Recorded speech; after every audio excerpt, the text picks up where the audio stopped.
Hello दोस्तों, आपको मैं देश का इलेक्टोरल बॉन्ड के बारे में बताने जा रहा हूँ। देश की सारी पब्लिक का पैसा लूट लिया गया है। आपको मेरी बात सुनकर शायद लगे कि मैं इस बात को बढ़ा चढ़ा कर कह रहा हूँ, लेकिन ऐसा बिल्कुल भी नहीं है। बात यह है कि इलेक्टोरल बॉन्ड एक स्कीम का घोटाला नहीं, लेकिन ये घोटालों का भंडार है। स्कीमों की इतनी बड़ी लिस्ट है कि आप गिनते गिनते थक जाएंगे। और इतना ही नहीं, इसके साथ साथ देश का सबसे बड़ा एक्सटॉर्शन रैकेट भी है।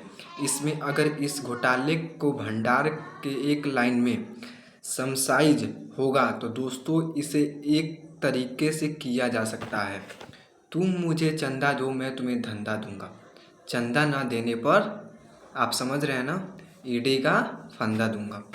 दोस्तों 2017 की भी बात है, जब मोदी सरकार ने इलेक्टोरल बॉन्ड की स्कीम इंडस्ट्री की थी और चंदा लेने का जरिया बनाया। पॉलिटिकल पार्टी के लिए खास बात यह है, इस टीम में सारी चीज़ जाति जनता को छुपाकर कौन सी कंपनियां किस पार्टी को कितने रुपए देगी कुछ पता नहीं चलता था। हमें जो लोग इस खबर को उस वक्त फॉलो कर रहे थे पहले ही समझ गए थे कि यहाँ बहुत बड़ा घोटाला होने वाला है।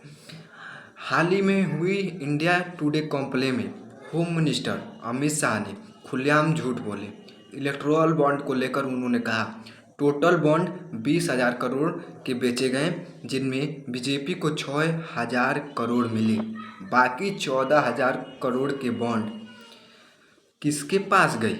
इनके सामने एक टीवी न्यूज़ एंकर भी बैठे थे, जो हाथी की खिचड़ी खाकर बैठे हुए थे, या फिर ये भूल गए थे, या फिर इनकी हिम्मत ना हुई अमित शाह को फैक्ट चेक करने की। क्योंकि एज पर ECI data total bond 20,000 crore की नहीं बल्कि 12,700 करोड़ की थी। और आपको पता होगा कि अप्रैल 2019 और जनवरी 2024 के बीच जो इनक्रेस करी गई, इन 12,000 करोड़ में से बीजेपी को 6,000 करोड़ की बॉन्ड गई थी, जो 47.5% होता है। इसी समय दूसरे नंबर पर की पार्टी त्रिमासूल पार्टी जिन्हें त्रिमासूल कांग्रेस, जिन्हें 1,600 करोड़ की बॉन्ड मिली, यानी 12.6%। तीसरे नंबर पर कांग्रेस 1,400 करोड़ के साथ 11.1% होता है। लेकिन आगे की लिस्ट में भी आपको गिना देता हूँ। चौथे नंबर पे थी BRS, जो 1,200 करोड़ उनको बॉन्ड मिली थी। पाँचवीं पे BJD थी, जो 700 करोड़ के साथ थी। छठवें पे DMK, जो 600 करोड़ की थी। सातवें पे थी ISR, जो 300 करोड़ की थी। और आठवें पे थी TDP, जो 200 करोड़ की थी। और शिवसेना को 150 करोड़ का बॉन्ड मिला था। बाकी जो पार्टी थी RJD, आम आदमी पार्टी, JDS, SKM, NCP, इन सबको 30 से लेकर 70 करोड़ के बीच मिले। इन लिस्ट को देखने के बाद बहुत सी बीजेपी पॉलिटिशियन और गोदी इन्फ्लुएंसर्स बहाना मारते हैं कि बीजेपी बहुत बड़ी पार्टी है, 300 से ज़्यादा MP, इतने सारे MLA, हजारों पार्टी वर्कर्स, तो इन्हें ज़्यादा चंदा मिल रहा है तो जस्टिफाइड है। अगर हम चंदा कलेक्टेड पर MP रेशियो निकालें तो बीजेपी की ये रेशियो बाकी पार्टी से कम निकलती है। इसका मतलब बीजेपी उतनी बुरी नहीं है जितनी और पार्टियां हैं।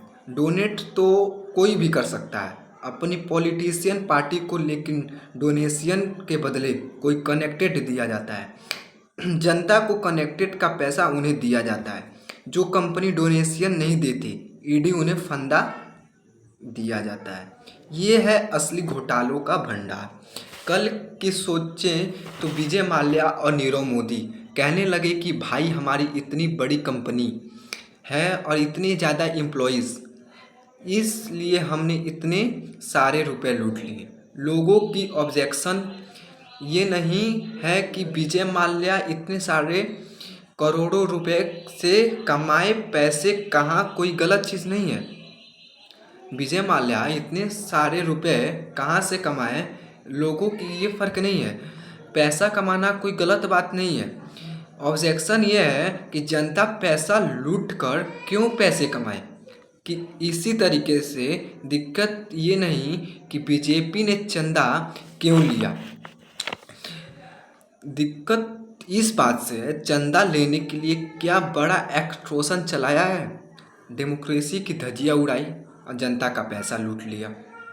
अमित शाह ने खुलेआम झूठ बोला था, वही झूठ पॉलिटिशियन आरपी सिंह ने फिर दोहराया था। और ये एएनआई, दैनिक जागरण और इंडिया टुडे ने बिना झूठ पकड़े पब्लिश भी कर दिया।